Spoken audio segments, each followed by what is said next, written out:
Welcome to another episode of Inside the Shop.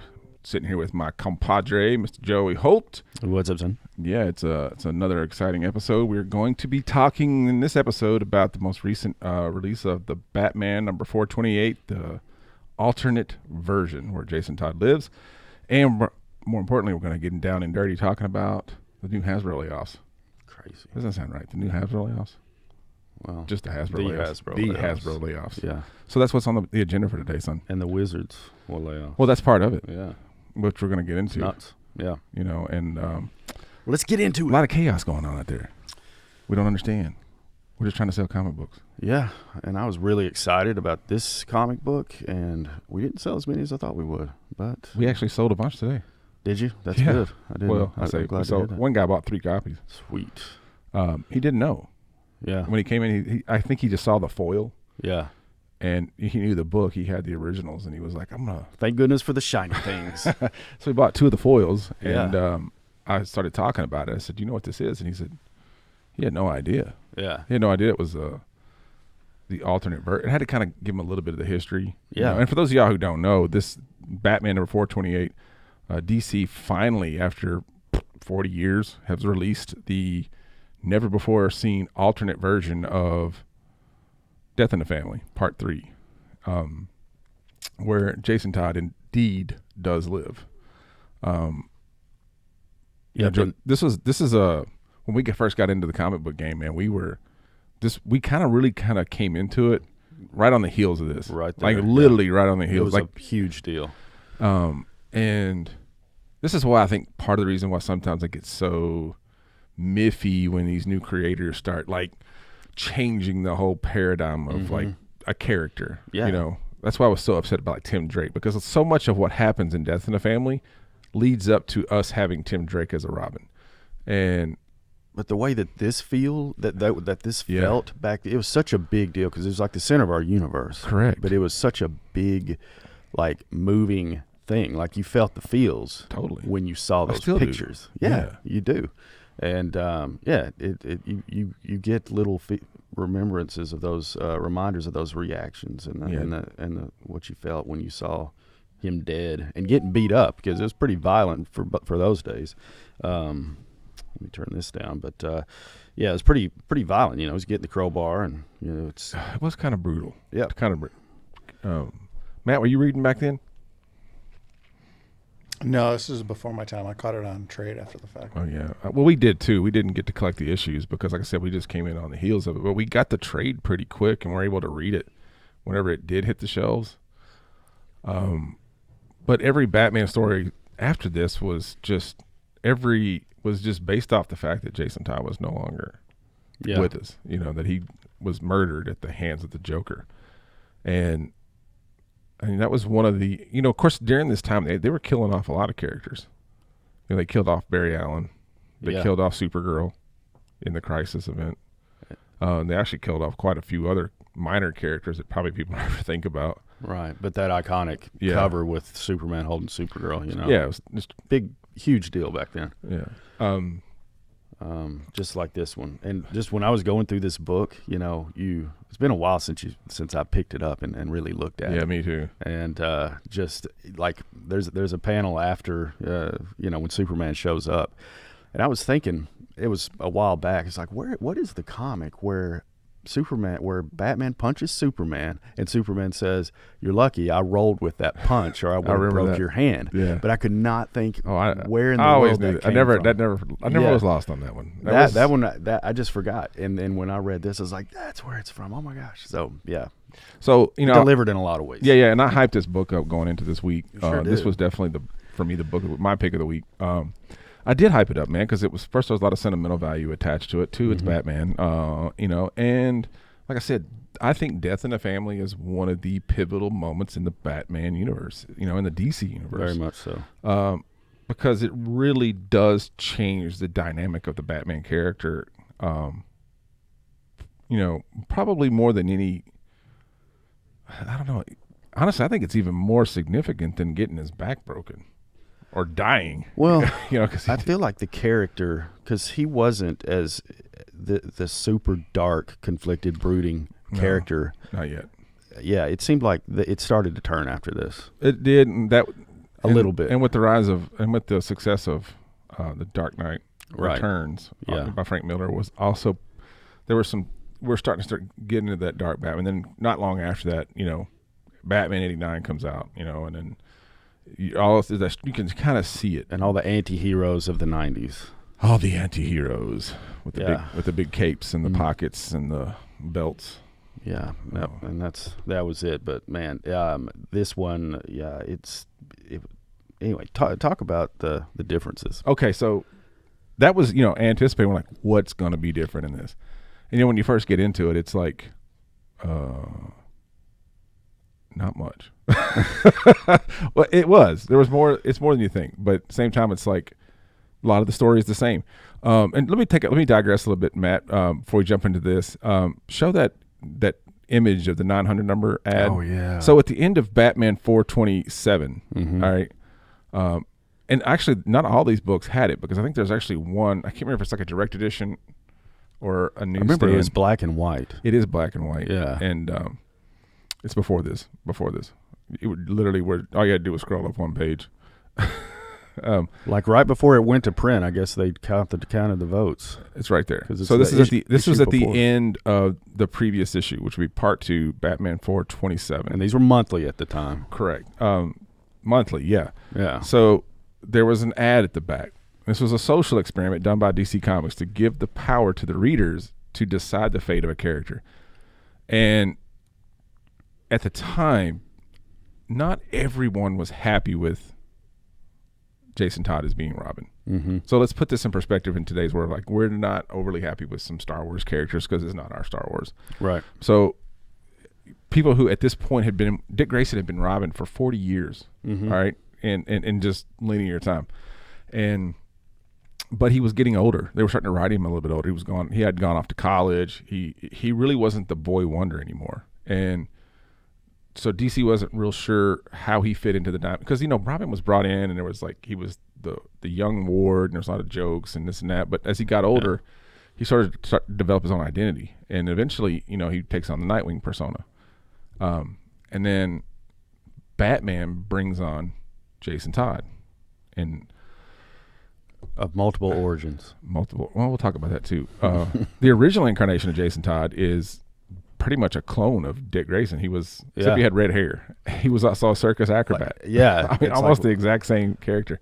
So people were like, why did they do this? Why did they replace this character? Blah, blah, blah, blah, blah. And then when Jason Todd actually becomes Robin, they just dye his hair and he's Robin. Yeah. Then the crisis happened and they reset pretty much the entire DC universe. And then after that, we get the Jason Todd we know now, which was a street thug who Batman finds stealing tires off the Batmobile. Right. Which was that iconic cover.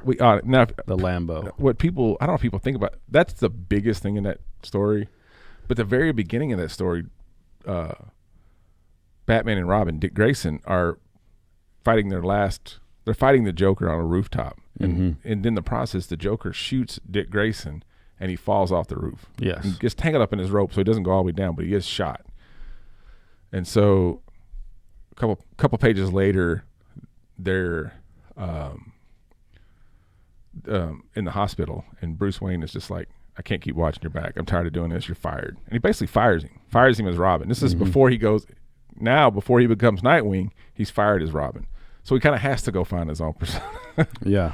And then Batman's investigating this sort of pickpocket ring of kids, and that's how he runs across Jason Todd. And he's impressed by his, basically his audacity and his, he's a street kid. Yeah. He's tough, clever, and see, I remember that. I don't remember the first iteration of the Jason Todd origin story as much because it kind of sounds like that's Batman needs a new partner. Just let's go to the circus. That's kind of how it was. Yeah, it's just kind of like here's the new Robin, and Right. And then there really wasn't, once he became Robin, it wasn't any different than probably some of the stuff that Dick Grayson did, even some of the mannerisms and things he said. I remember there was one seemed really lazy. I remember reading one issue where he meets Wonder Woman for the first time, and Batman's like, keep your tongue in your mouth, yeah, or something like that. But anyway, once Batman brings on Jason Todd in the post-crisis Jason Todd, he does something different than he did with Dick Grayson. He actually adopts Jason Todd, and he never adopted Dick Grayson. I only bring this up because this becomes a little bit of a source of a contention between Bruce Wayne and Dick Grayson going forward. Yeah. Especially after Jason dies. He's in his feelings about it a little bit. Well, there's something going on there. There's a little bit of a thing. And Dick has always tried to be the positive side of Bruce Wayne. Always. Even in the sense of death, he tries to be positive. But anyway, so Batman trains Jason Todd to be Robin. Dick's off being Nightwing. And so Dick's not even in the Detective Comic stories anymore. He's not in Batman anymore. It's just Batman and Jason Todd. Yeah. Bruce Wayne and Jason Todd. And then when but those were fun days. They were fun days. And leading up to like this storyline. Well, I was going to say that first cover with Robin, 442. It's like, man, I was so excited about that. With the Tim Drake? No, not 442. The one that was his first appearance in his Robin outfit. Oh, you talking about Jason Todd? Jason Todd, yeah. Not 442, but no, it's 3 something. Yeah. The one that has so many versions of it, and there's one that's worth a whole lot of money, and the other ones aren't really worth much at all. Oh no, that's not the same book. What am I thinking? I have no idea. Okay. You're thinking of Tim Drake. I think maybe I am thinking of Tim Drake. Yeah. Well, what was the first cover appearance of Tim Drake of Jason Todd in the Robin costume? Look that up, Matt. It's getting inside baseball here with it, but it is inside baseball. Man. It's like Batman 3. I want to say 357 is the first appearance of Jason Todd. It's like a couple issues. I think that might be a Detective Comics book, actually. Okay. First cover appearance of Jason Todd. It's the bottom one on the left. It's the first image. Batman right there. Okay. What's that number? We're opening it in a new tab. Ooh, of course it's tiny. Super tiny. Yeah. So, but yeah, Matt doesn't have his glasses. I'm totally getting him confused. That's it. What's that book number? 368. 368. Yeah. So I think he was first appearance in 357, and then by 368 he was I remember full-fledged Robin. Yeah, I think Joey's talking about 442 with Tim Drake. Correct. There's a second print. There's a second print newsstand or something that's super rare. Yeah. It's got a top, across the top. Yeah. Yeah. But we've had this so many times. Yeah. I've got this one. I've pretty much collected most of these. Yeah. Anyway, going into Death in the Family, in Detective and in Batman, especially in Batman storylines, Jason becomes increasingly more angry. And the whole premise of Death in the Family is he's learned that his mother might still be alive, and that's why they go looking for her. Or at least that's why Batman's trying to find the Joker. But it just so happens that Jason's mom is sort of tied into all this, and so there's kind of an opportunity for him to maybe discover who his real mom is. Right. And walks into which is an interesting story arc in itself. Great motivation for it. And then through the story, it's like the whole story, Batman's trying to tell him to calm down and chill. You're getting a little reckless. Yeah, because you have like I think he actually grounds him. Stuff like that are what, like finding your mom or so, like where your emotions are involved. You get away from using logic and this is kind of like where at this point it clouds that judgment. Yeah, at this point you're starting to get this clear distinction between Dick Grayson and Jason Todd as characters. Yes. Anyway, they get into the second issue, and Jason finds his mom, and she's sort of happy to see him at first, and then like at some point, like way too prematurely, he confides in her that I'm Robin. Yeah. And she's like, oh my gosh. I remember that. But unbeknownst to Jason, she's sort of employed by the Joker, and so she turns him in, and that's when Joker beats him to death with a crowbar, and then sets the bomb and leaves. Then, at the end of that issue, people got the chance to decide whether or not Jason Todd was going to live, and I think it was a super narrow margin. Yeah, I think it was like right. a few hundred votes, but like, and somebody said that they had an automated call system, just call the thing till they killed him off. Because I don't think people were happy with the character. Yeah, well, and it was a 900 number. It was you had to pay what 10 cents a minute or something like that. I think it was 50 cents or something. Like you just depending on the service. Yeah. Anyway, $1. Yeah, and then they killed him. In the story. Yep. And then it but in the reprint, now we finally get to see what happens if he lived. So I want to talk about some of these panels that were a little bit different. Yeah. And they really start, Matt, with where Batman comes up and finds him. That one, yeah. And that's pretty much the same panel. It's pretty much the same panels, especially the first two. Two checks the pulse. The third one where he checks the pulse is the same. The last one where he's holding him is more of a close up. In this new one, I don't think we have any image like that, right? That those two in the middle are not in the reprint. Yeah, they're actually three panels of Batman getting a closer look at like, oh my gosh, he's alive. And then the last panel of that page, Batman's holding him, but it's more of a wide shot. Whereas in the original version, it's more of a close up. So that's why it was so much more. We got those feels so much more because it was real intimate. And then in the next page, Bruce is holding. And is this the original or this is the new one? This is the new one. Now he's holding him instead of like the original. I think it was a big old splash page. I think I pulled that one up. It was a big of him just holding a lifeless Jason Todd. 2-page spread. In the original one. No, there it is right there. No, there's the difference right there. And then in this new one, it's like he's alive, and then you've got these little panels that were added to it where Bruce Wayne's rushing him out of the. But the moving panels were the panels 3 and 4 on the original, where his head's back, and then he brings him in, and those are the moving ones. Those are moving, yeah. But that one is too, because he's dead. And of course, with this one, the dialogue changes. Mm-hmm. So, and I was talking to Matt about it because it's like, oh, I wish they could have done more. But I think it's all this was hand drawn back in the day. It wasn't digital, so you had to get your pages in. The artwork had to be done before it went to the letters and the colors, and it was like all these little steps that had to get done before it go to print. That's why it was crazy that the issue the month before they had voting on that. That's the point. They already, it's so much they voted on it. It's not that they voted on it and they went to draw, right? They already had them printed. Yeah. That's why there was an alternate version already ready to go. It was like, which one are we going to release? It's like when the Super Bowl, you got 2 different hats that you're going to hand out. It just depends on who wins the game. Right. And then, so this was the big sort of moments where, oh, he's alive. And then now that the dialogue changes a little bit because there's some things that are happening with the Joker and, where he meets the. Is this the first appearance of Yasser Arafat? That's the Ayatollah. Wow. The Right? Ayatollah? Ain't that right, Matt? Yes. Yeah. The Ayatollah. Yeah, from Iran. Anyway, which was a big deal at this time, by the way.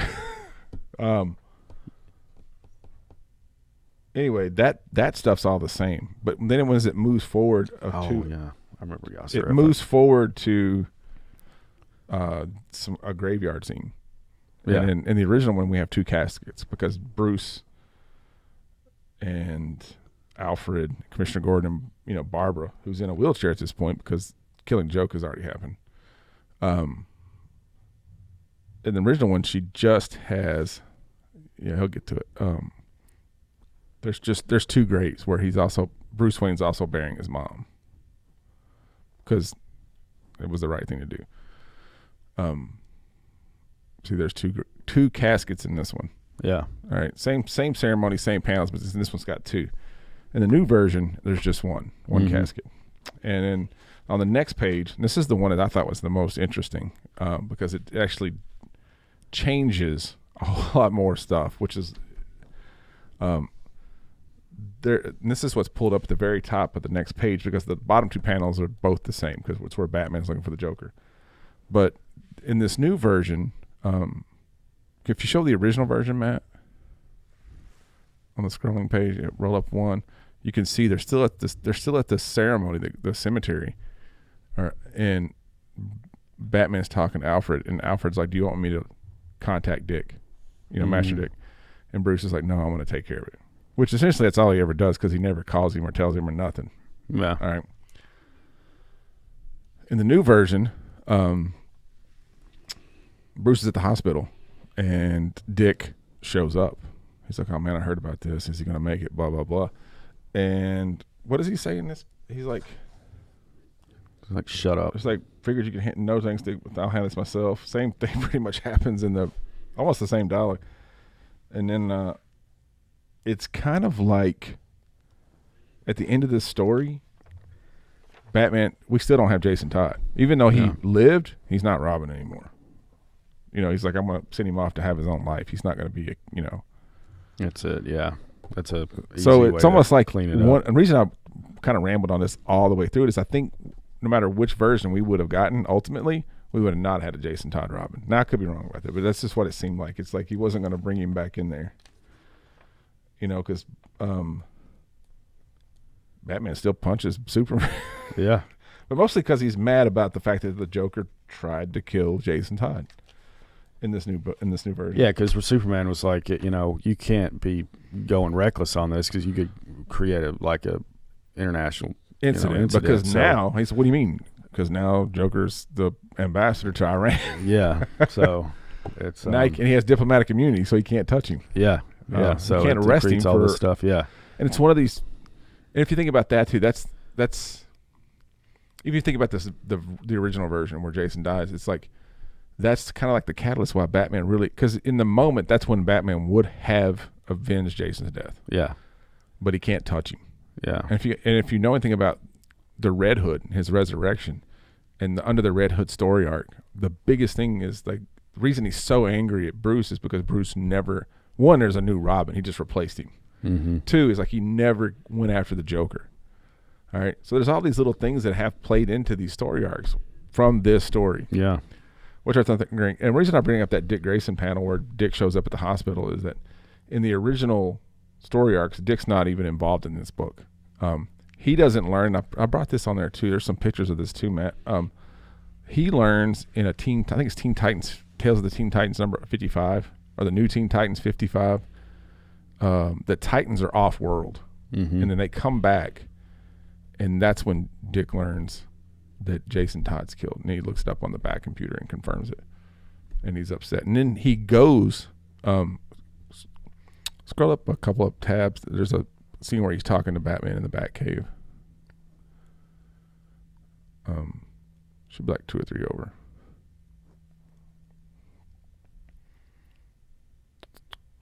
There, right there. He goes to the Batcave to try to console Bruce and talk to me. He's like, of course, Bruce don't want to talk about it because he's cold, right? Right. He's always and Dick's like, "No, don't turn your back on me." And then he's like, then for some reason Dick gets on to him like, "Man, you put him out there way before he was ready." And then that's when they get in a fight. This punch happens, right? And Batman and Bruce Bruce and Dick don't even really reconcile this whole situation, not fully until after at the end of Nightfall, the Night's End story arc. Yeah. Dick always loved him despite him. Because what happens after this story arc is like there's, I don't know, about a year of issues before Tim Drake hits the scene. And then when the year, the Lonely Place of Dying story arc is all about Tim trying to convince Dick to come back with Robin.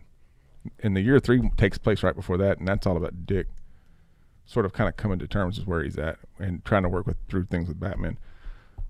But eventually, they just kind of go their own way, and Dick does sort of help Tim get into a costume or get into the role a little bit. Sort of convinces Bruce that this kid's got what it takes. And then, of course, when Tim Drake comes on the scene, it's a long, long time before he puts on the costume. Long time. But anyway, man, we talked that out. I gave a little backstory, a lot of history on that, and yeah, man, it's fun to talk about that stuff. But it was such a pivotal time for us when our comic books. Yeah, it was, and of all the stuff that's being put out and reissued, this one really stood out for us anyway. And Yeah, because there's a lot of facsimiles out there. But it wasn't the best seller this week. But What do you mean? Well, as far as the books goes, I think it was Detective. We rolled those detectives out there. Detective sold comics? A whole bunch of those. Yeah. So does that just from what look. Shopify says from its ratios? From just subscribers and things, but I really didn't get a chance to go super deep into it. But because usually I'll look at the subscribers, I'll look count off what's on the shelf and that kind of thing. But yeah, it was. When I came in tonight, I was pleasantly surprised to see how many we'd sold. Yeah, we sold a few today. It was actually pretty good. Yeah. So it's all good. Miles Morales did. We sold through quite a few. It was the top seller. Yeah. Which one? This one. This or the Death in the Family? Yeah. Well, I guess it was it by a narrow margin what you sold today. I can't see that. Well, hold on a second. Let me look.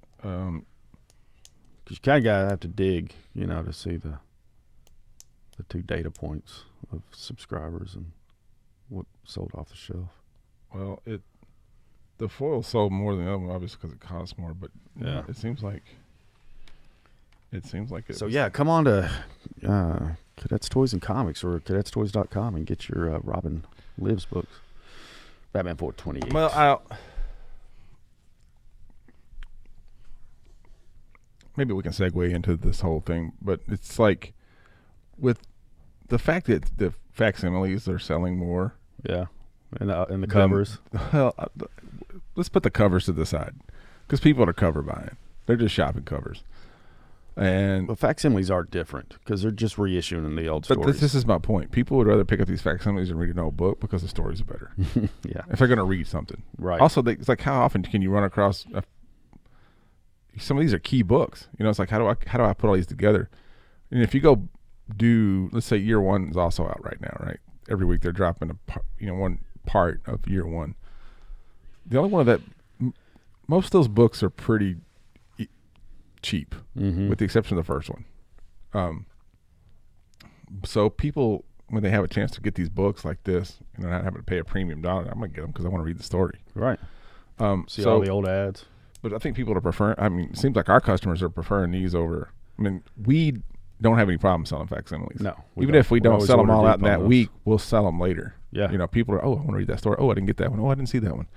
And of course, if it has a foil, they'll add the foil to it because they just want something shiny. Matt likes foils. He's a foil guy. But it has to be the right foil. You did get a foil of this though, right, Matt? Yep. Shiny foil. And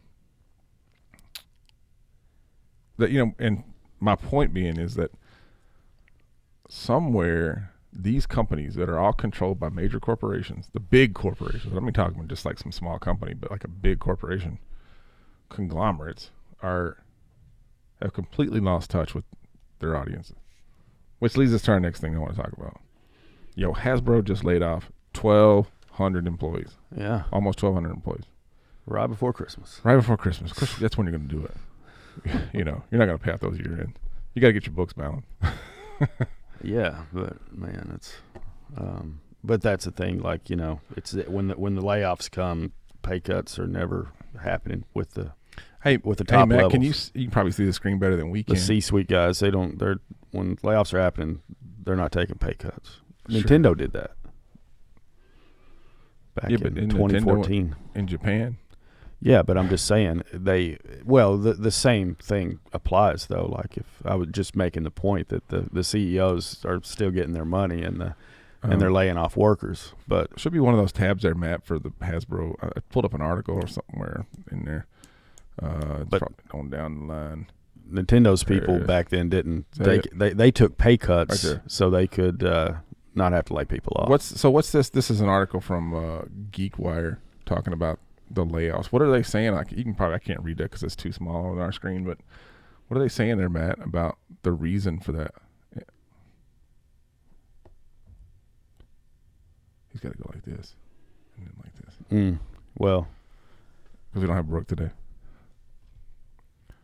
He's reading the article. I mean, look, you can follow the money. You want me to sit here and read the article and summarize it for you? Serious? You can feel. You Just can read it off in the mic. I read a little bit of it. I thought you could probably summarize some of the words for us. Yeah. Well,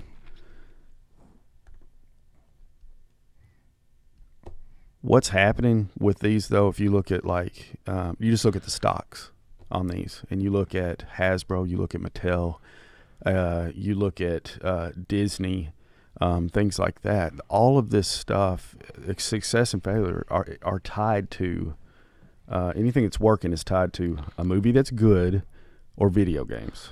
Matt, what was their Q3 loss? Does it say that?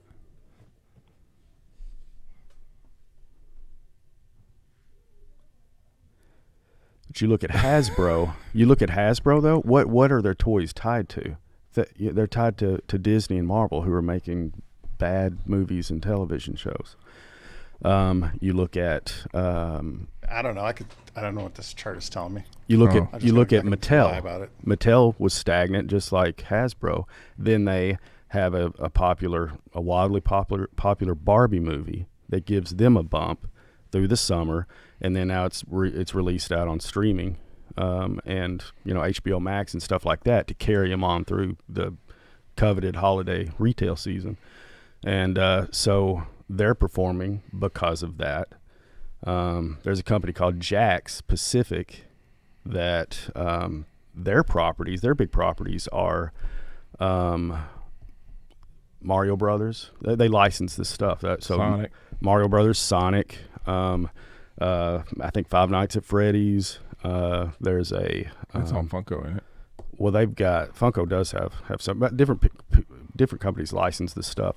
But like when you're talking about flagship stuff, like Sonic, Marvel, for the kids, and then you've got like Shelf Talkers and Gem and like kidult stuff, and then you have kids stuff. The kids stuff is tied to video games and things like that. So what's selling are to kids is what's tied to YouTube channels that they like, and video games. At least the kid, and then the adults are buying nostalgia, and of course, so toys are kind of in a weird place. Like you have like with little kids' toys, there's always a place for that because that's part of cognitive development and those types of things. We don't have stuff like that. That's not really where we are, but we're for kidults and for kids. So anyway, Jax, their stock's been killing. And I think in the past year, 6 months, it's got like they've performing at like a 92% rate higher than what they were. And they've just been riding this thing over 3 years through the pandemic. And they've kind of been gravitating towards, sure bets. And they've been doing great. Mario Brothers, they had a good movie, right? Very popular video game. Disney Princess is another thing that they license. Evergreen, that's evergreen Disney stuff, safe bets.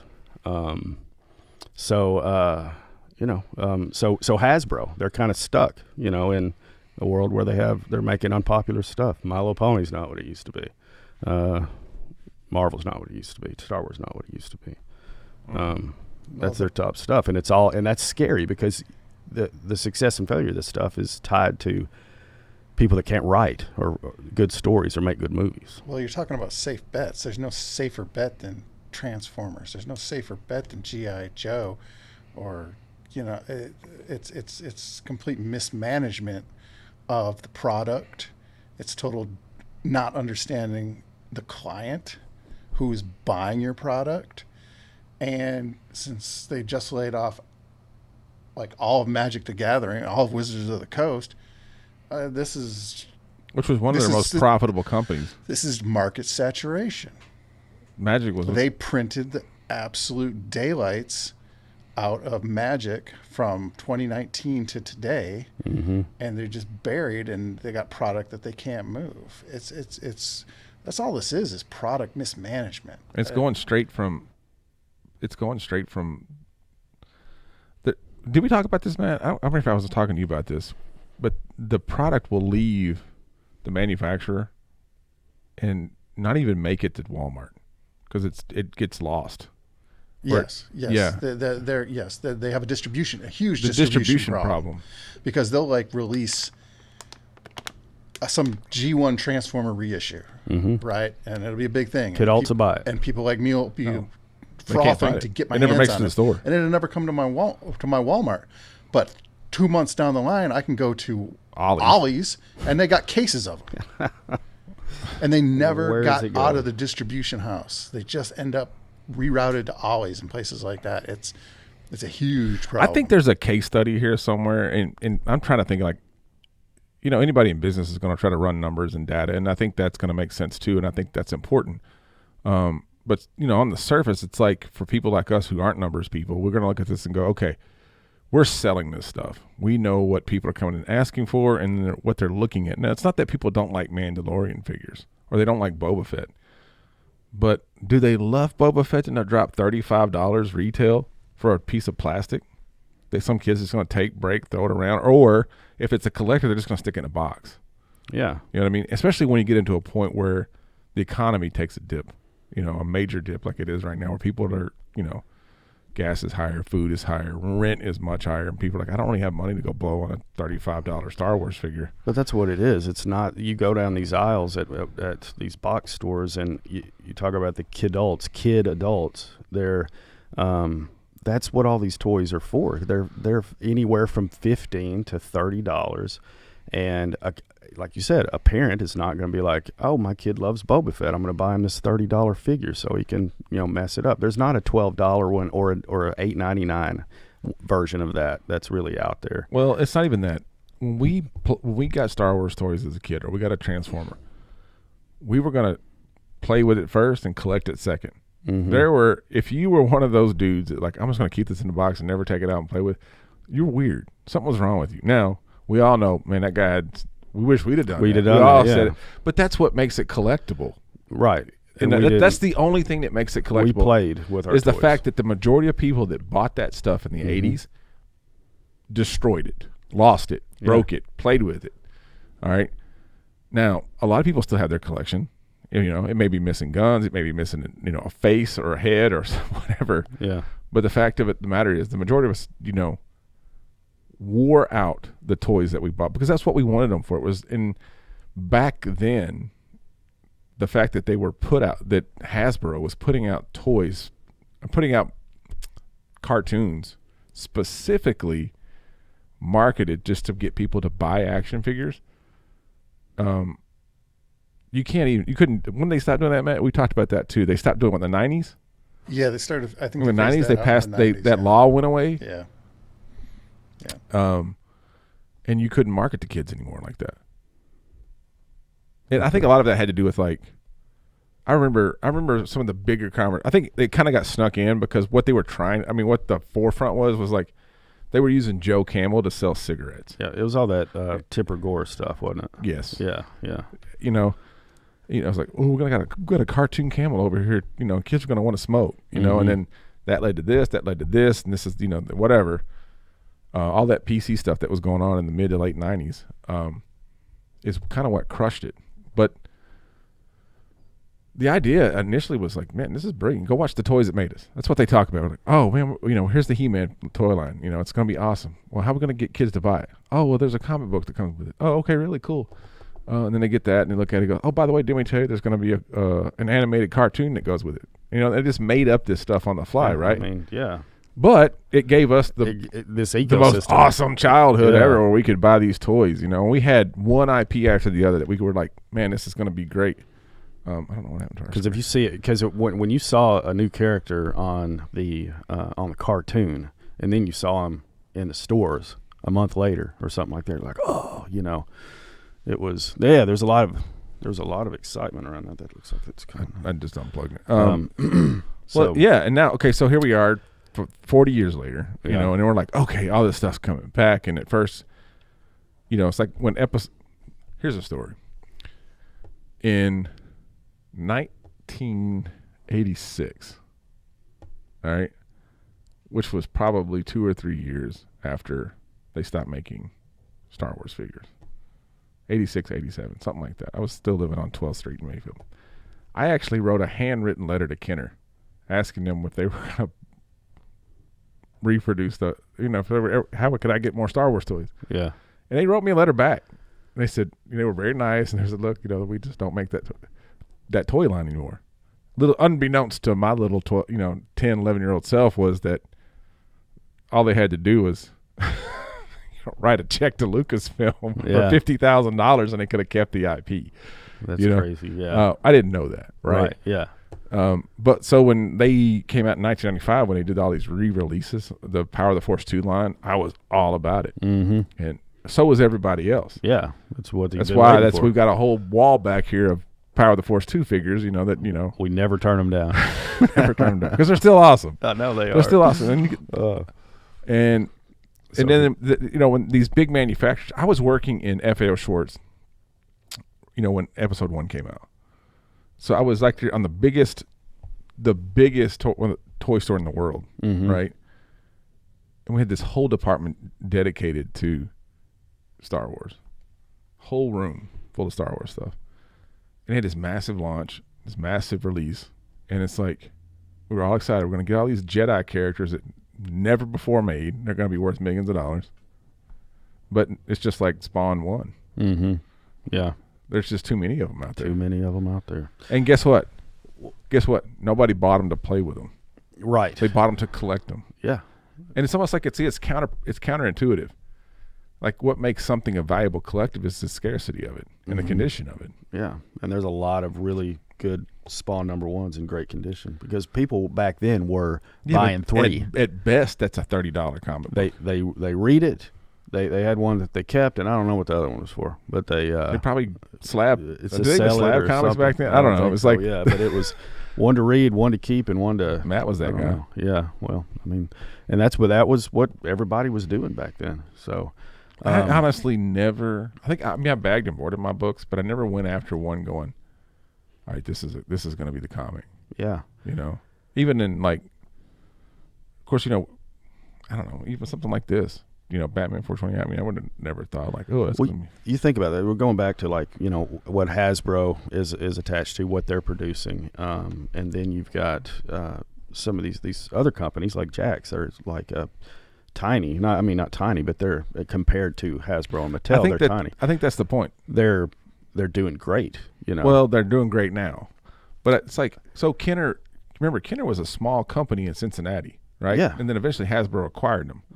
Hasbro is not a toy company anymore. They're an entertainment company. Right. All right.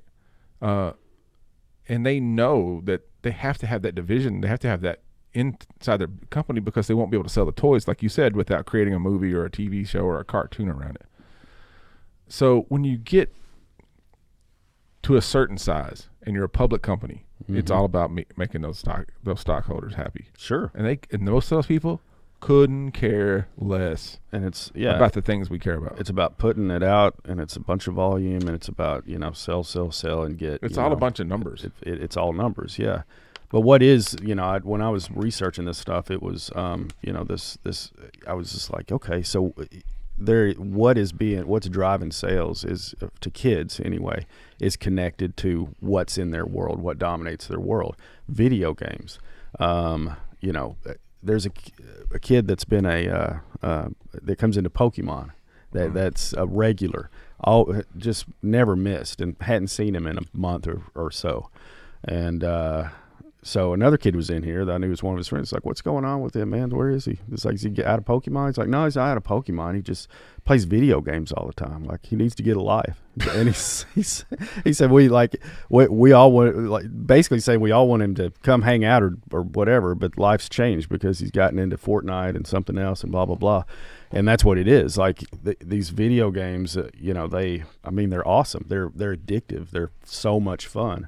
And what these kids are, if they bought, like, what was it, the Fortnite comic books that we had that had skins, that had codes for skins, that's when kids were coming in and buying comics, knocking down the door, waiting outside. They didn't do that any other time. But when it was attached to their favorite, we had people that we had never seen before coming in and buying comics, and people we've never seen since.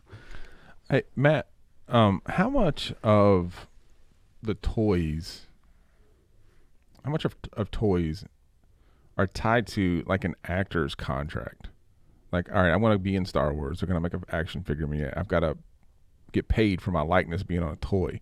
Like, how much of that is like a package deal when, if I'm working in, licensing at a toy company, do you know? I mean, I don't know any specifics, but I know that absolutely is in their contract. Well, I mean, the concept of like when somebody goes to pitch a movie, like to go, here's my package. I've got this director tied to it. I've got these 3 actors tied to it. I've got, this, because everybody, it's all about how can I bring in the most money, right? That's what these, talent agencies do. And that's kind of how they've been manipulating the game out there. Is like, we're going to bring in, Christopher Nolan. It's going to have, Leonardo DiCaprio and Ken Watanabe and, Tom Hardy all in this one big package, And then, of course, the investors are going to go, okay, great, you got all these people tied to it. I'll be more likely to invest because everybody loves this director and these 3 actors, and it's going to sell more. Oh, we're going to make toys out of that too? Great, fantastic. Because they're going to get their money back and then some. And I think when you're thinking like that, you're like, oh, it's all about how do I get the biggest return on what we're putting out there. And I think the idea, we all here in the shop, we're all like, was the movie going to be any good? Yeah. That's what we're thinking about. Right. And there's such a gigantic disconnect between those people out there that are making these decisions and the consumers that are out here sort of driving the market, And it's like how much, and also we were so excited about Obi-Wan Kenobi. Yeah. Oh, it's going to be great. Ewan McGregor's back, blah, blah, blah. And it's just like, they didn't even he wasn't even the main character in the whole show. Mm-hmm. No. Neither was Darth Vader. And we're like, now we doubled down on the product. Well, that's what I was just we can't about give that to say. stuff away. We can't, gone are the days that we take chances on this stuff, hoping it'll be good, and buying, secondary and tertiary characters, action figures, because we think somebody might be a completionist and want them all. It's just, you can't do it anymore. Well, and you can't make any money on the stuff. Sure. Either. And it's interesting. Yeah, definitely can't. There's not a lot of margin. So in action figures. That's a whole other conversation. Yeah. Which is why a lot of you tie up $200 for a case, and then you make $205. But think about but think about that. That's also another driver into why sales are dropping, because people say, I'm not making any money on this. I'm not going to buy your crap. Yep. Let Walmart buy it. And it's literally, if you come in here and you see a $24.99 Star Wars figure, we paid $19 or $22 probably. $19 or $20 for that. No, it's more than that. It's not nice. It's like in the 20s. It ended up being like $21 and some change. I remember the last time that we got a case of Black Series, it was that much. Well, we can't be too expensive. Here's an interesting thing that happened today. Somebody came in and was talking about Stranger Things, and the lady hadn't been here in a while. Star Wars Black Series. Yeah, and she was like, Stranger Things, that's pretty popular, right? I said, it's only popular when the TV show's on. Yeah. And that's something we learned very early in this. It was like, as long as the show was on TV and it was rocking, yeah, people were like, where's them Baby Yodas? Yep. I mean, yeah. We couldn't keep Baby Yoda. And of course Hasbro, crapped the bed on that one too, because they didn't even put it out in time. Yeah. They missed that whole first year. They missed that whole Christmas where they could have really boomed sales. Mm-hmm. Because Grogu, when he was just a child at the time, was so popular. Everybody wanted that character, and it didn't come out until the next season, I think. Yeah, or later. Grogu, or the child was a. And then by the time they had this mass release of the character, well, if my wife knows who Baby Yoda is, then Baby Yoda's popular because two things she hates, sci-fi and Star Wars. So, she's just, she's not in that world. Why'd you Opposites attract, I guess. I guess so. It's, and just like with, we were going to talk a little bit, because Wizards of the Coast, that does Magic the Gathering and things like that, we were talking about earlier, that they just, they printed so many cards since 2019. And, and the sales are down. So what do they start doing? What do you start doing? Like, and this is what Hasbro's going to do. Hold on. So what Hasbro is going to start doing too is within these verticals, they're going to start trying to buy more licenses and just put the product out like that way. Just like seems like Magic's doing. They have slow sales and stuff. And what are they doing? They're starting to license Lord of the Rings, Doctor Who, all this stuff. I don't know how much they did that before, but a pack of those Doctor Who cards are $23. Yeah, but those are collector shiny cards. I don't know what that's a very specific set. It is ridiculous, but even a regular pack of cards can be anywhere from $5 to $9. Yeah. The card market is stupid. When you're not reaching new markets or you're not doing well, it's what companies do. They start trying to double down on their base and resell. Yeah, but that's what Matt's talking about. Is like it's just oversaturated now, and that I don't know why they would fire, because the division of Hasbro that they let go was the Wizards of the Coast division, which was their most profitable division. Yeah, that's what's been rocking and rolling. Now, again, you get into these corporations, and there's people make a lot of money. Individuals are drawing high salaries, and are they really producing? Is their job really necessary? They let go of. They mentioned in some of those articles they let go of a handful of list a handful of names, and they were like certain like they were in development or creative types, but it's like how much were they really producing? Like it doesn't really, you don't really know. We're not in the weeds with these people. Yeah. But I mean, Disney's not too far behind them. I mean, Disney's basically killed itself. Yeah, absolutely. And that's what, and they're hitched. Hasbro I can't tell you the last time I horse. logged on to Disney Plus. Yeah. Honestly, it's like, wow, watch it. Just nothing's been good. Like you try. I tried watching Loki, and some people say it's good. Loki season 2. But I watched the first episode, and it was like, all right. And then I watched the second episode, and I fell asleep. And then I just never went back and watched it because I just didn't care. Yeah, it's supposed to bring you in, and you shouldn't have to spend 3 hours or 4 hours, into 3 or 4 episodes to before it, get you in. You know what I mean? You need to get people early, and keep them coming back. But that's Well, I think that was why Mandalorian was so successful, because the whole first episode was like it really went back to its Western roots, and I think that really. People are like, oh yeah, this is fantastic. No, I was so excited. Good. Yeah, and I think as Kathleen Kennedy got her claws in it a little bit more, it was like, there it goes. It's gonna suck. Yeah, well, the Panderverse, man. The Pander Stone showed up. The Pander Stone. Yep, man. I was just like talk about Lorcana for a second. Like I during the pandemic, of course, there was a lot of people just buying stuff. They had stimulus money. They were at home. They were bored. So they were trying to get this stuff and going back to collecting, doing all these things. But I think maybe, and I don't know. This is just a thought. Lorcana, like I think the way that because of the pandemic, families were buying things and trying to play games that brought them together, gave them something to do. They could all do together. Going to be together anyway. And I just wonder, there was kind of a change with that, because it kind of boosted, this board game industry. That's kind of had a resurgence. Lorcana is a game, and I don't think Magic or any of these other trading card games are like this, where the whole family can play. Because when we're here, we have, of course, it's Disney characters, it's the evergreen, like traditional Disney stuff, but we have 8-year-olds that play Lorcana all the way up to adults, and I wonder if that's just part of the popularity of it. Well, 8-year-olds, I don't know. Matt's a Magic guy. I guess an 8-year-old could play Magic if they learn how the rules work, but the thing is, the art makes a difference, and you've got Winnie the Pooh on there, or Mickey Mouse. Yeah, characters. They care a little bit more.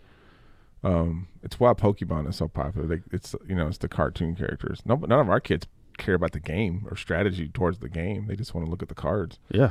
And I think Disney is sort of tapped into something here. Yeah.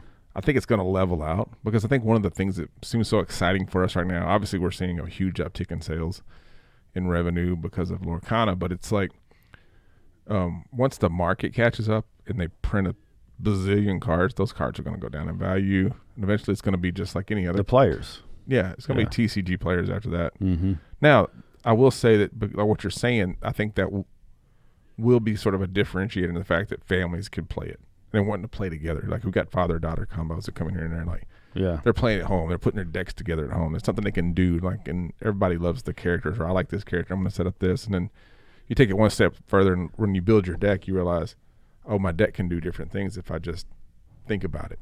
Yeah. So, yeah, I think that's different. Yeah, and the reason I say that is just because I feel like there's this void in the toy world for kids that kind of fall into that area that could play a game like Lorcana, whereas they're playing, like I said, they're playing video games, and there's just not a lot there for them toy wise because there's stuff for adults and there's stuff for young children, but it's real hit and miss for us with sales to kids from 8 to 12 years old. Matt, chime in on this, bud. When's the last time there was a series or a film that came out that was like the whole family could get behind? When Harry Potter was out, like everybody could watch that. Yeah, it was something for everybody, either whether you liked it or not. Early Star Wars, even Clone Wars, even like the prequels were like that. I mean, the sequels tried to be; they just were terrible. Mm-hmm. Has there been anything recently, Matt, that we're like, you go, oh man, this could be a family? I would watch this with my kids. Nothing recent comes to mind. I mean, seriously. I'm trying yesterday to think. Yesterday I guess or today Avengers. Avengers is probably the most recent thing. Sure. I mean, I was just thinking today was the 20th anniversary of Return of the King.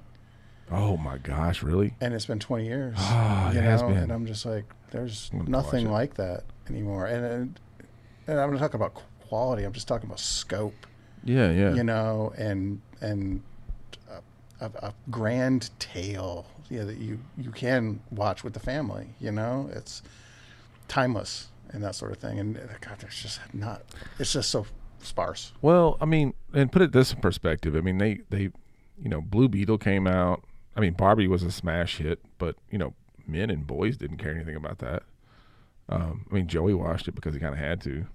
I'm trying to think, Aquaman's going to come out next week? I don't think anybody's lining up for that one. Indiana Jones was in the toilet. I don't know. I'm really trying to think of a I mean, I think it is Marvel. I mean, it is. I think honestly, that's the last time I felt excited. I mean, when Avengers, remember when the Avenger movies, any Avenger movie came out, any MCU movie came out, me and my niece would go watch them. Mm-hmm. She loved them. She loved those movies, and there was a whole generation of comic book or fans that were not really comic book aficionados or collectors that were just all about these films because they loved the movies. Mm-hmm. And then they would come in and buy the comic books, or buy the toys or look for something that had first 10 years of Pixar. Yeah. First 10 years of Pixar was a family event. Yeah. I want to say maybe after Cars 2 or something, it really started to go off the cliff. But that first real strong run of Pixar was real family. Everybody was all in on that. Yeah, I'm trying to think of other. Because there wasn't much during the pandemic that was like, let's all watch this. No, I think Mandalorian was kind of that for Mandalorian fathers and sons. I think it was. Yeah. In the first season, in for the first season, that's what I was speaking. Second season was not as good, but second season ended with like, oh, it's Luke Skywalker. Yeah, but you got with the first season, you could watch it with your kid and be like, okay, this is what Star Wars is. This is why I fell in love with it, and the kids did too. Yeah, good point. Yeah, but not so much for girls. I think that kind of that's what Barbie was. But that's what I'm talking about with the MCU. Like, girls could watch it and really just loved it. There were a lot of people. I remember when in the con circuit, like being at Dragon Con, and during those times when the MCU was really peaking. Mm-hmm. There was a lot of traditionalists that were like, man, who are all these kids coming in here acting like they're comic book people? They're not comic book people. They just like these movies. There was a lot of, but the thing was, it opened up the floodgates for a whole lot of the only people that people like us weren't complaining about it. I'll tell you that. No, I thought it was cool that everybody was into it. Yeah, yeah, because it when that stuff's good, it brings people in. So. And Hollywood has kind of lost its mind. It's crazy how much Hollywood drives so much of our society. Well, I think Andor is quality family entertainment for the 8-year-olds. Yeah, no 8-year-old's going to understand that movie, Matt. But you have to. No 8-year-old is going to understand that movie. That's a real sell job, man. You have to tie an 8-year-old down for the first 2 episodes. The first 18 episodes. Jeez. Yeah. That's so cerebral. Mm-hmm. It's like. Yeah. And I think that's probably why it's the thinking man's Star Wars. Yeah, but I get that. That's why Matt loves it. Yeah. But I think that's why I say it's not the best Star Wars movie, because it's like you got to think about it. Yeah. That's my argument. Yeah. And I appreciate Matt's perspective on the fact that it's like it really is. What he's talking about is fantastic. But no kid's going to get that. Right. Yeah. And Rogue One might have been a little too above board on that for the kids. Well, there was some movement with Bad Batch. Like there was some kids Bad Batch was something. Yeah, that's the thing. We kind of saw the needle move with that a little bit. Star Wars Rebels was it has to be on. It just has to be on. Ahsoka missed the mark bad. Yeah, but unless it's on and during the season, like we haven't sold anything Bad Batch, maybe a poster or two.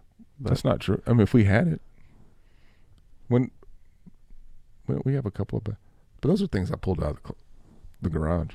We saw when that stuff was hot, man. We were selling that stuff hand over fist. But that's what I'm saying. When it was on TV, yeah, but that's when we saw. There'll be another season coming on soon, and it might pick up a little bit. But season 2 wasn't as good, in my opinion. So they, so it just goes to that. But like Mattel, I'm just like once this, But aren't they struggling too, Matt? Mattel? I think they are. Even with all the Barbie stuff. Even with the Barbie they are struggling. They give them a little boost, but it's like I mean, how much He-Man is worn from the pegs at Walmart right now? I mean, a lot. But He-Man's been terrible. And here's the thing too, like you're right. Barbie, my mom took my niece to watch Barbie and they loved it, and it was a Barbie movie, and she said it was a great movie, and my mom has been a lifelong Barbie fan. Mm-hmm. And every year at Christmas, I make sure she gets a holiday Barbie. Remember, I would buy the holiday Barbies. We get a case of 3, and I'd have to take one of my mom, and we'd be stuck with 2 for have to sell them half price. Yeah. Anyway, with that Barbie movie, she wanted a couple of these dolls, and there was a cowboy or a Western Barbie or something. Yeah. And it ended up being like a hot collectible because she's on these Barbie forums on Facebook and stuff, and she's like, you couldn't find it anywhere. I remember going to like Target after Target looking for this stupid cowboy Barbie, and then never could find it, and I just gave up. I was like, forget it, And she said, and then like not too long ago, she's like, got this package in the mail. She says, I finally got one. Found one. She found one. She ordered it. I wonder if she bought it. I don't know if she bought it off eBay or something like that, but she paid the collector price for it. So if it was $25-$30, she paid $50. The Stevie Nicks Barbie debacle is a good example of Mattel. Let's talk about that. So they announced that they were going to have a Stevie Nicks Barbie, and I saw that it was going to be only available on their website, limited, obviously, and that sort of thing. And so when it finally dropped, they were like sold out before it even like went live. So it went live, and they were already sold out.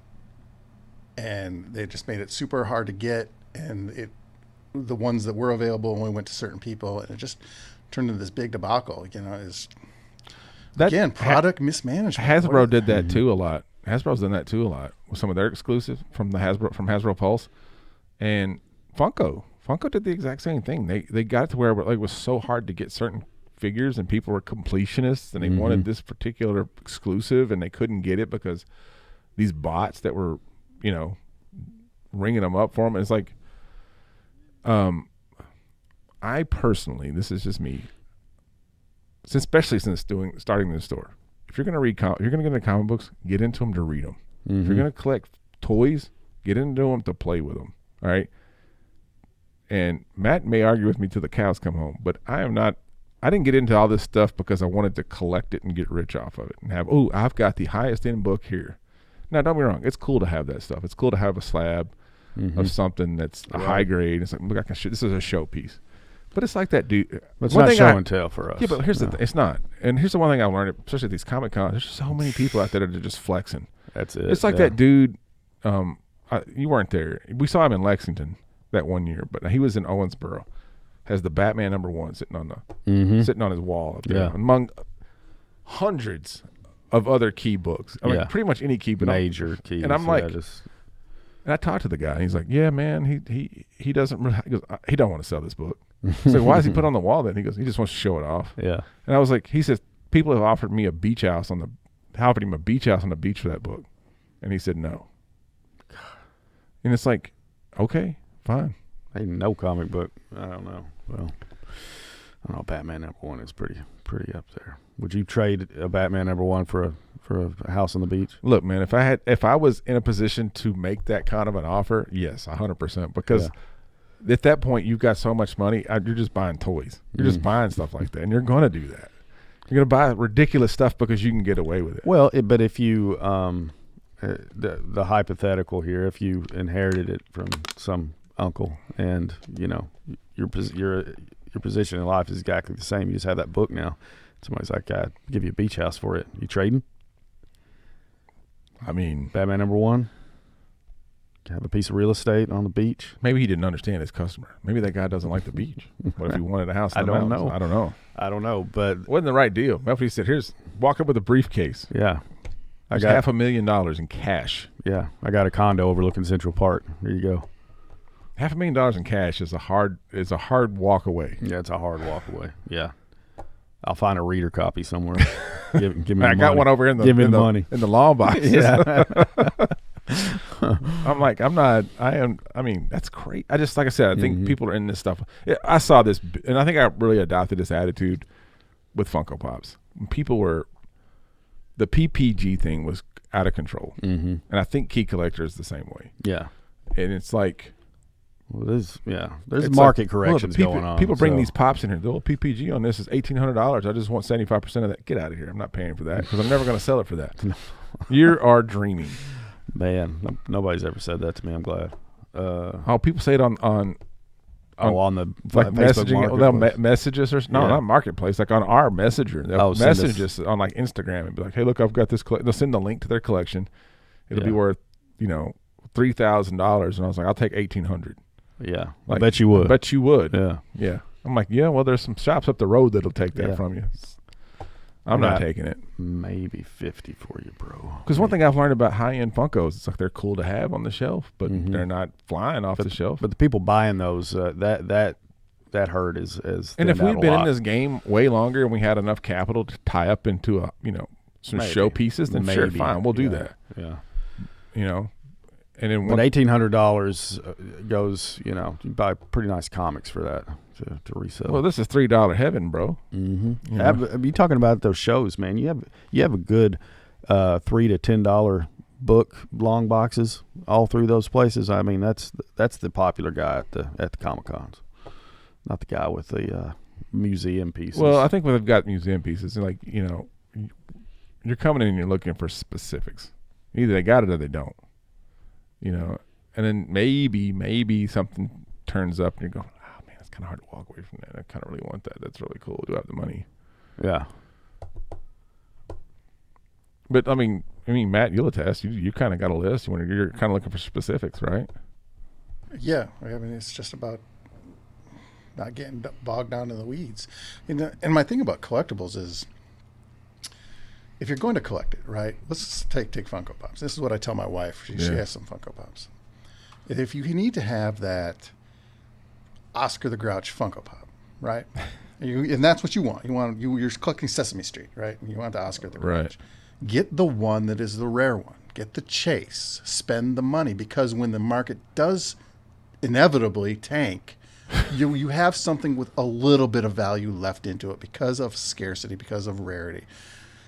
If you're just buying the commons, when it tanks, then you just got garbage. So if you're going to do it, if you want that modern comic book with the foily cover because you like the art, find the 1 in 25, find the 1 in 50. If you're looking to collect it, if you're looking for collectible value, it's what you want, right? because when the market craps, and it will, at least you have a little bit of something. But what I'm sitting there saying is like, if you've got, that's a good strategy to have. But don't come in here with the mentality that every book that comes on the shelf, every toy that comes on the shelf, Funko Pop, card, whatever, is going to magically make you a millionaire someday, or at least a nice payout when things get tough. Mm-hmm. Collect it because you like it. Collect it because you like it. You're right. Because, I mean, how many people right now are sitting upside down on collectibles because they paid a premium during COVID when the prices were high? Now the market's starting to tank. Mm-hmm.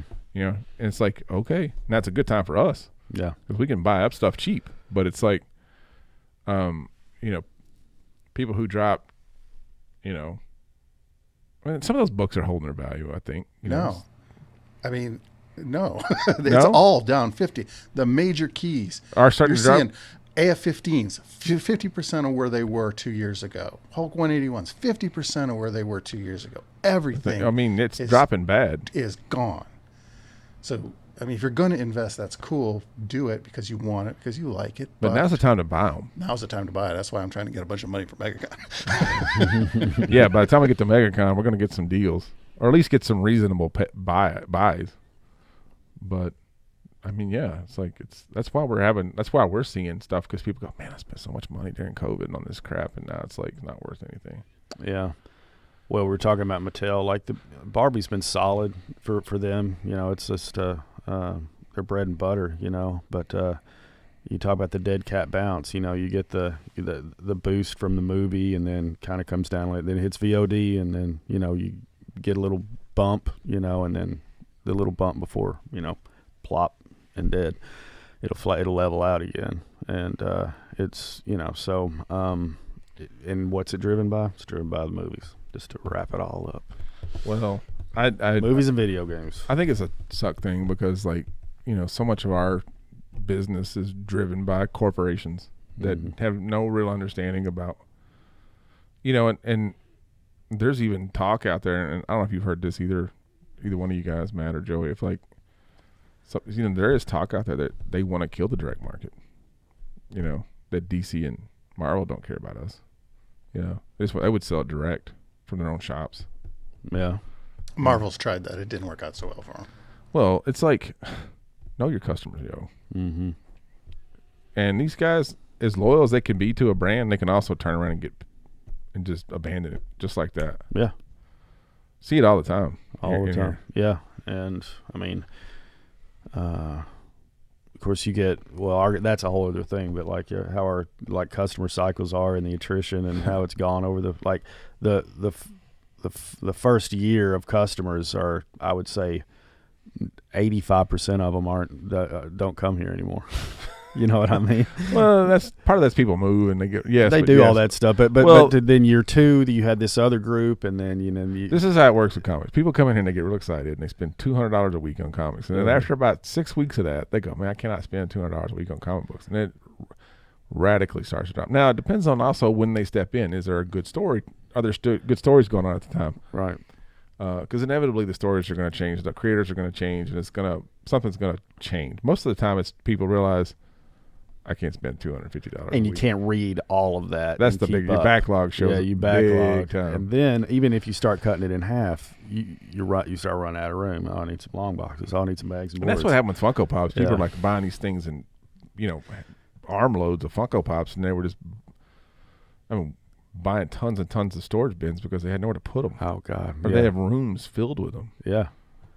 Yeah, I was talking to a customer. He said he's got like 200 right now that he's keeping them, likes them, but I've got at least 6 storage bins in my garage full of Funko Pops. Yeah, yeah. And I'm really contemplating when I'm going to bring them in here because they're all Star Wars, yeah, or Batman. Yeah, yeah. Because once there you were really a couple of those that I really wanted to keep, but once you really weed them out, if you really start weeding things down, it is just a handful of stuff that you want to keep, out of all this stuff.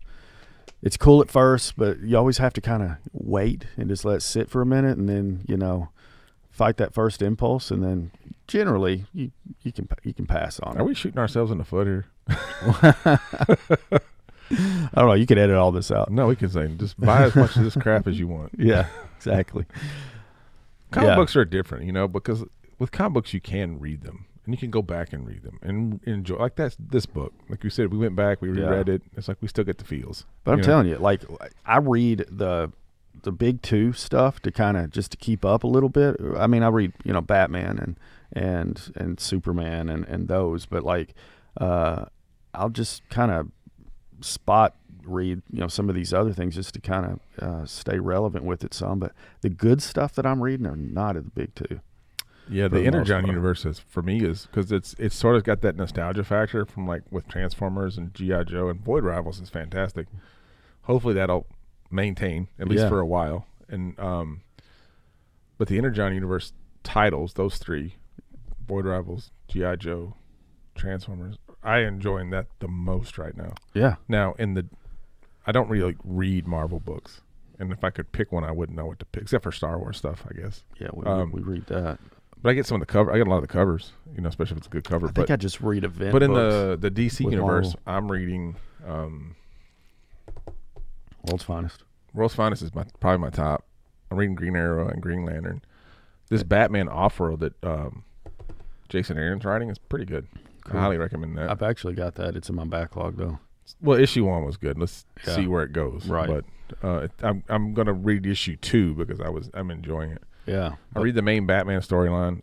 Haven't read a single detective since Ramby took over, but it's not because I don't like him or didn't want to. I don't know. That's a backlog you could really. I think I had this mentality. I was going to go once it got to 12 issues. I was going to start reading it. Yeah. And then now it's like at 24. Well, they started coming out every week there for a minute.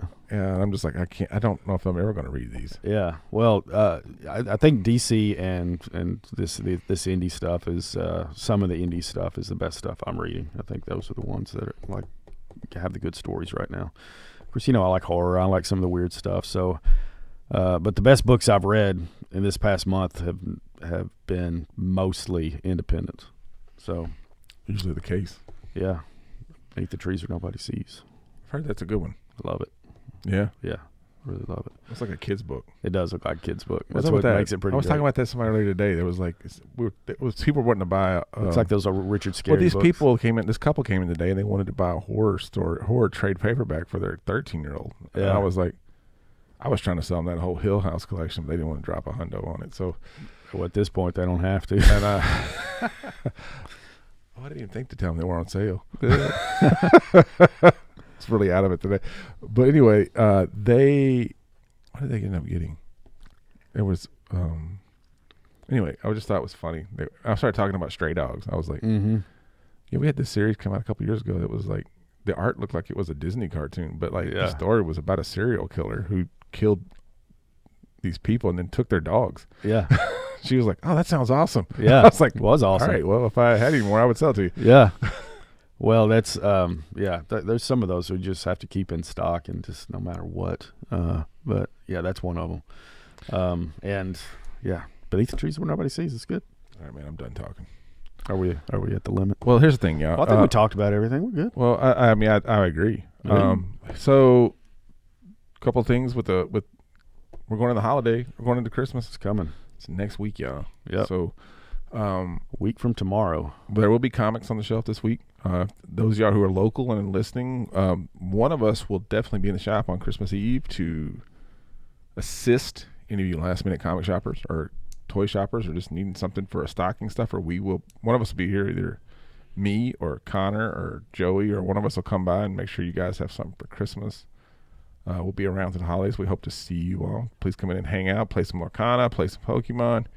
Heck, if you want to throw a Magic the Gathering game together, where tables are open. D&D Wizards, come on, bring it up. All right, man. So I guess to everybody out there, y'all have a Merry Christmas, Happy Holidays. This will be the last one before Christmas. So. Before Christmas. Yeah. Merry Christmas, Happy Holidays, Happy Hanukkah, whatever you celebrate. Big shout out to all you cadets out there. Thank you for supporting us one more time, one more year. Another year, yep. Another trip around the sun. And 2024 is going to be our best year yet. Yeah. All right, man. All right. CadetsToys.com, at Cadets Toys. Yeah, make sure you subscribe. Y'all leave us a comment on this particular show. Let us know what you think about, Batman $4.28 if you actually had to read it. If you didn't get to read it, we still have copies. And also, tell us what you think about the toy market going right now. What are your pain points, obviously, besides the price tag? But and what are you buying? What are you buying? We want to know, because we'll buy it for you. Yeah, exactly. Or we'll look out for it. Right. Absolutely. Bring us your collections. We buy things too. Yeah, buy, sell, trade. That's right. Check us out at cadetstoys.com and follow us on social media. Don't forget to like and subscribe to this show. And we will see you all either online or in the hill. All right. Yes, and. Yes, and.